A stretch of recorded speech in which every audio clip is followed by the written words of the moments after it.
더불어민주당이 한덕수 대통령 권한대행을 향해 모레인 24일까지 내란 특검법과 김건희 여사 특검법을 공포하라고 촉구했습니다. 이에 국민의힘은 민주당이 특검 폭거를 일으키고 있다고 맞받았는데요. 오늘 양당 원내대표가 각각 기자간담회를 열었는데 국회 취재기자 연결해서 자세히 알아보겠습니다.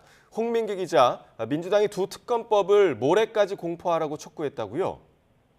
네, 그렇습니다. 민주당 박찬대 원내대표는 오늘 오전 기자간담회를 열고 여권을 향한 구체적인 요구사항을 내놓으며 압박 수위를 높였습니다. 직무 정지된 대통령을 대신하고 있는 한덕수 대통령 권한대행을 향해 늦어도 모레 열리는 국무회의에서 두 특검을 수용하고 공포할 것을 촉구한 겁니다. 그때까지 법안이 공포되지 않으면 즉시 책임을 묻겠다고 밝혔는데 탄핵을 추진하겠다는 뜻으로 풀이됩니다. 현재 공석인 헌법재판관 3명에 대한 임명 절차에도 적극 협조할 것을 주문했는데요. 박 원내대표는 여야가 다수 이견을 보이고 있는 여야정 협의체 구성 문제도 언급했습니다. 앞서 양당 대표 대신 원내대표가 참여해야 한다는 국민의힘 권성동 당대표 권한대행의 입장에는 국가적 비상시기에 걸맞지 않는다고 일축했는데요. 여야 원내대표는 국회에서 상시 만날 수 있는 체제인 만큼 양당 대표와 대통령 권한대행, 국회의장까지 참여하는 비상협의체로 이루어져야 한다는 입장입니다. 내란 진압과 국정안정이라는 투트랙을 강조하면서도 내란 진압이 국정안정보다 우선할 수도 있다며 한덕수 권한대행을 거듭 압박하기도 했습니다. 조국혁신당도 기자회견을 열어 한덕수 대행 탄핵 수초안을 공개하고 민주당과 마찬가지로 24일까지의 특검법 등을 공포하라고 촉구했습니다. 오늘 국민의힘도 입장을 밝혔다고 하는데요. 어떤 내용이었습니까? 네, 국민의힘 권성동 당대표 권한대행 겸 원내대표도 비슷한 시각 기자간담회를 열고 두 특검법엔 정부 여당을 마비시키겠다는 민주당의 속셈이 깔려있다고 비판했습니다. 특검 후보 추천권을 야당이 독점하는 건 명백한 헌법 위반이라며 위헌적 요소가 명백함에도 거부권을 쓰지 않는 게 오히려 헌법 위반이라고 주장했는데요.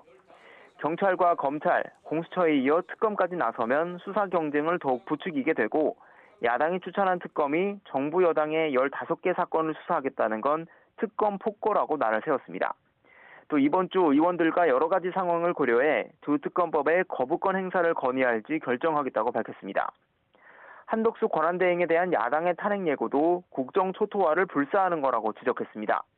헌법재판관 임명 문제는 대통령의 권한을 촉구하면서 위헌 법안에 대한 거부권에는 탄핵을 운운하는 건 민주당의 당리당략을 따르라고 강요하는 거라고 목소리를 높이기도 했습니다. 여야정 협의체의 당대표 혹은 원내대표 참여 문제는 만나서 협의할 문제지 싸울 문제가 아니라며 박찬대 원내대표에게 오늘이라도 만나 협의체를 논의하자고 제안했습니다. 네, 또 국민의힘은 비상대책위원장 인선에 고심을 거듭하고 있는데 관련 내용도 있습니까? 네, 당내에선 일단 권 대행이 비대위원장을 겸직하지 않고 별도 위원장을 두는 투톱 체제를 선호한다는 의견이 우세한데 정윤희는 5선 중진이 유력 후보군으로 꼽히고 있습니다.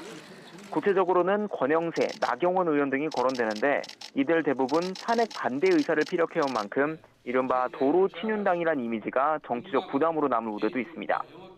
이에 권 대행은 간담회에서 편파적인 발언이라며 탄핵안이 가결된 마당에 친윤, 비윤, 친한, 비한은 없고 모두 친국민의힘, 친국민이라고 일축했습니다.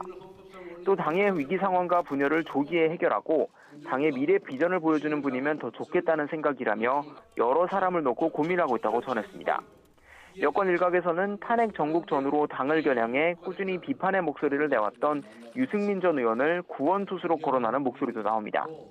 권성동 권한대행은 이러면 이번 주 초 의원총회를 열고 비대위원장을 발표할 계획입니다. 지금까지 국회에서 YTN 홍민기입니다.